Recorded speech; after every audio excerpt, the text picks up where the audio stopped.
Pensaan na kami ng D-group ngayon. Makikisip yun kami kanila Kuya Jeff and Ate Jenny. Pero umuulan. Anyway, ulan lang.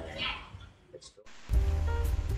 Kung may nagtatanong kung ano ang D-group, ang D-group ay isang discipleship group kung saan magpapalakasan kayo through sharing each other testimonies at kung anong kabutihan ang nagawa sa inyo ng Diyos.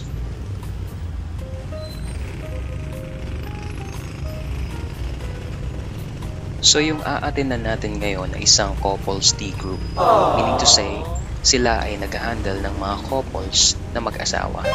Pero bago tayo pumunta sa kanila, bumili muna tayo ng paminto.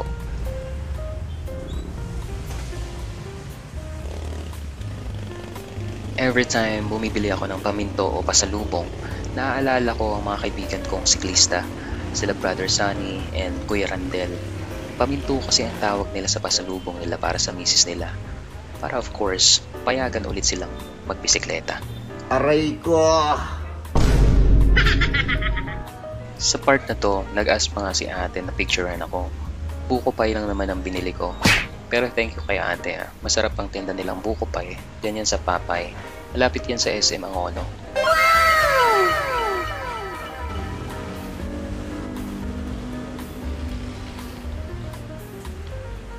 Naupunta na tayo ng Casquejo Residence kung saan makikisit-in kami sa D-group nila.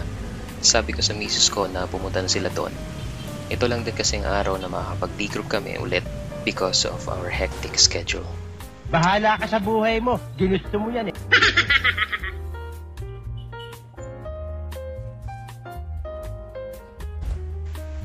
If there's anyone watching na interested sa isang D-group, try nyo muna umattend sa CCF Angono.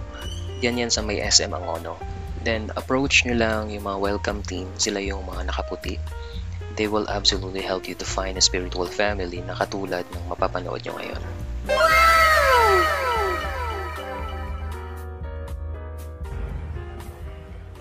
Dito na nga tayo sa bahay nila Kuya Jeff, no? And Ate Jenny. So, check muna natin yung binili natin kanina. Kung okay pa naman.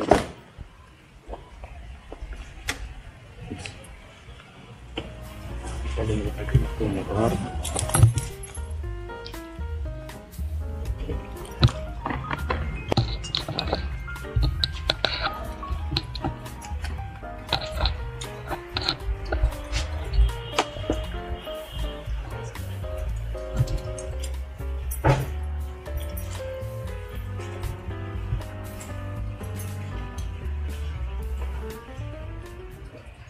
Hello po, good evening.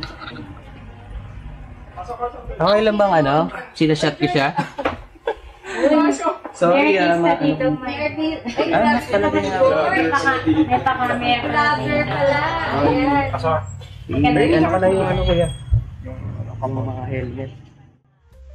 In a while, mag-i-start na nga kami mag-D-group. And may isang couple nga kami naabutan which is sila Brother June and si Sis Sarah. So 1 year na din sila kanila Kuya Jeff and Ate Jenny.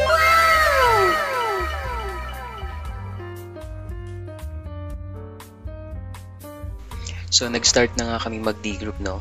Masaya lang kapag may isang goal kayo sa pag-uusap nyo. Ang goal is to give glory to the Lord. Meaning, nag-ask siya ng wisdom dun sa mga pwedeng sa spirit, kung sino man yung pwedeng yung spiritual leader, ganyan.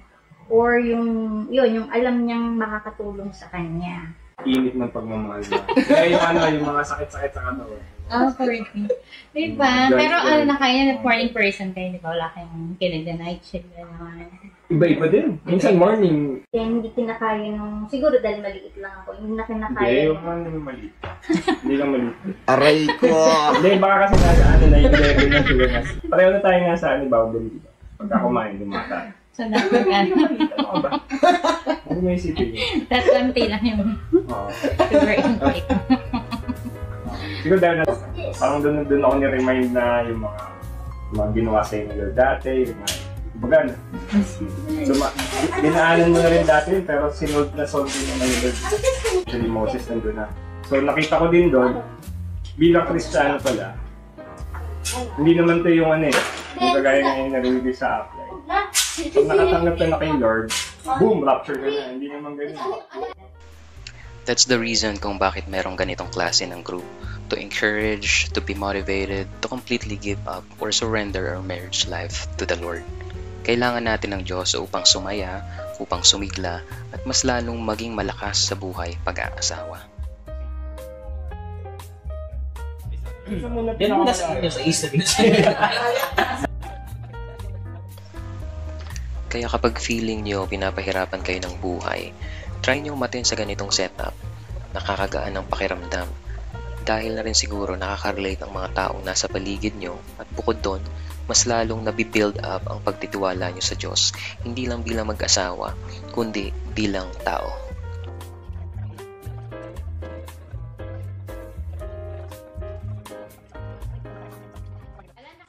Hello, hi guys! Uwi na kami. Bye guys! Yes. Baka matraffic po kami. Thank you, George. Thank you, Ay. Anyway, uwian na, and I would like to leave this verse to everyone who is watching now. Nahum 1 verse 7. The Lord is good, a stronghold in the day of trouble, and He knoweth them that trust in Him.